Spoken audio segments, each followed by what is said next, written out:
what you have to do is detach yourself emotionally from, oh yeah, I'm gonna do it, I'm gonna do so well. Detach your emotions from the outcome right away. You have to detach your emotions because the discipline that you build is opposite of obsession. Because if you try putting your emotions into it and attach yourself to it, that becomes obsession. You have to detach yourself because the moment you detach yourself, you can be like, oh yeah, I missed yesterday. Okay, I've got a calendar. Okay, now I can see, okay, I'll just go back tomorrow. I'll just start again tomorrow. Okay, I've got a meeting. You can look at it objectively and say, hey, like, okay, I wasn't able to go to the gym today, but I'll go tomorrow because tomorrow I don't have as many things on my schedule. And today I wasn't able to go. Today is a Wednesday. I didn't go. So yeah, maybe it's because Wednesdays I usually have more things to do and I have to go and have this meeting and I have to go and take the kids here.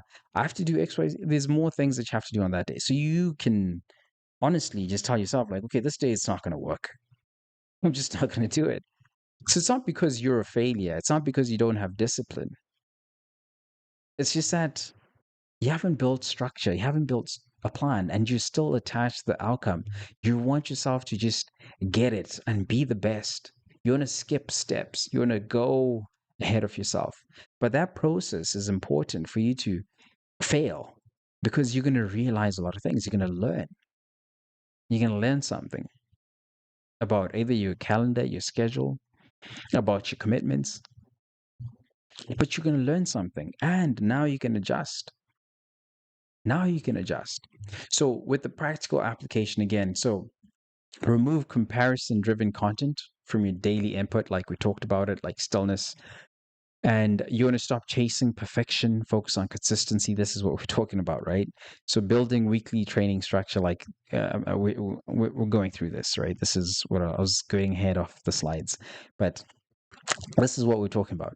And you want to spend time in stillness, scripture, social media, right? View fitness as stewardship, not self worship, right? So, this again is the thing, right? Setting simple rhythms, beat extreme trends. So, this is the rhythm, like I was talking about. Like, okay, like detach yourself.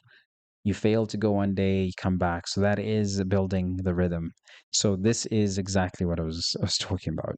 So, I'm gonna get used to the slides as well. I'm gonna get used to the slides. But sometimes I make the slides and then I'm just talking and then I forget that I have to work the slides. And I was looking at the frames as well to make sure that they're not dropping. So I'm kind of doing like 4 or 5 things at the same time. So anyway, this is what I want to leave you with. You have to make a decision. You have to make a decision on how you approach your fitness, how you approach the standard that you set for yourself for your fitness goals.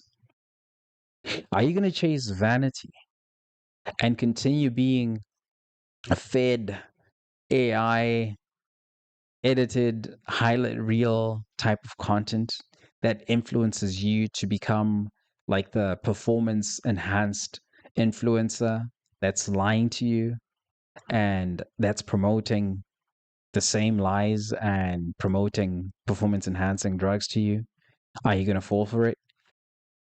And maybe you think about taking peptides or you think about taking GLP-1s. Maybe that's the path that you want to take. Or another path that's there is you can go back to the truth. Go back to the truth of realizing that your own identity is not rooted in your image and how you look. Realizing that your body is not an idol to be worshipped, or your health is not something to be worshipped, or that's something that you can strive so much by following every health influencer or every diet trend to achieve.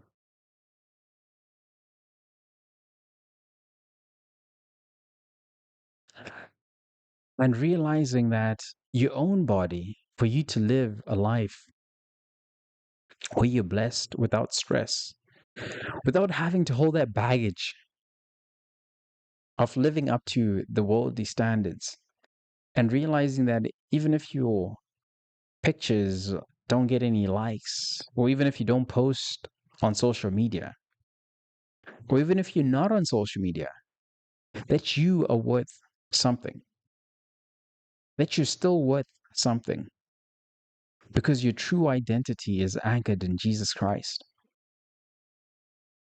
That is where your true identity is.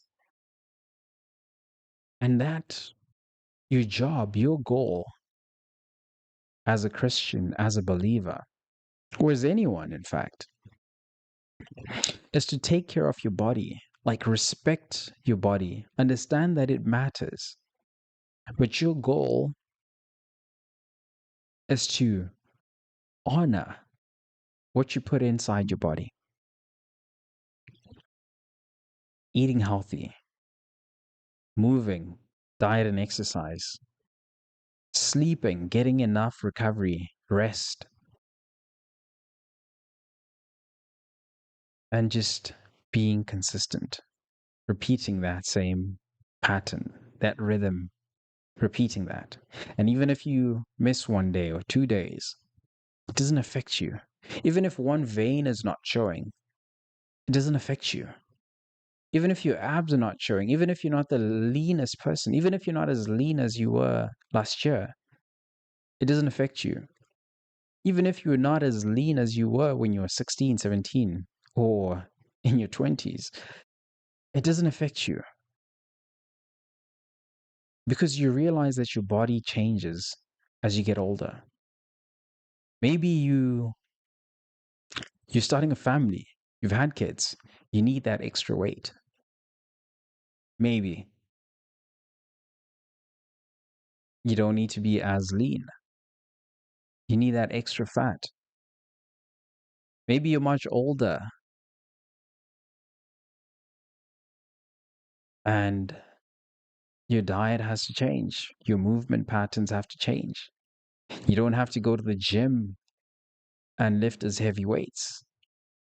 Maybe you have to focus on your flexibility, on your stretching, so that you can have more stability when you're walking, when you're moving around, so that you can continue doing your daily activities.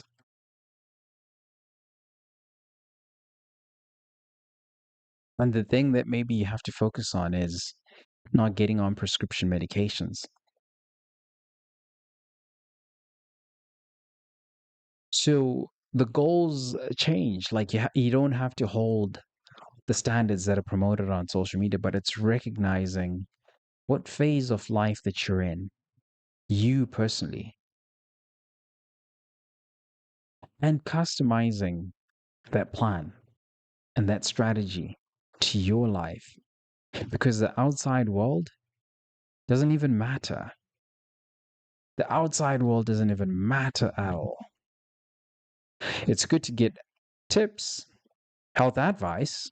It's good, but have context as to where you can put that information. Understand where you can build onto that information, but you have to understand the foundations. You have to understand the foundations of health, of fitness, of your body, what your body needs. Again, recovery, movement, food, nutrition. You need the truth.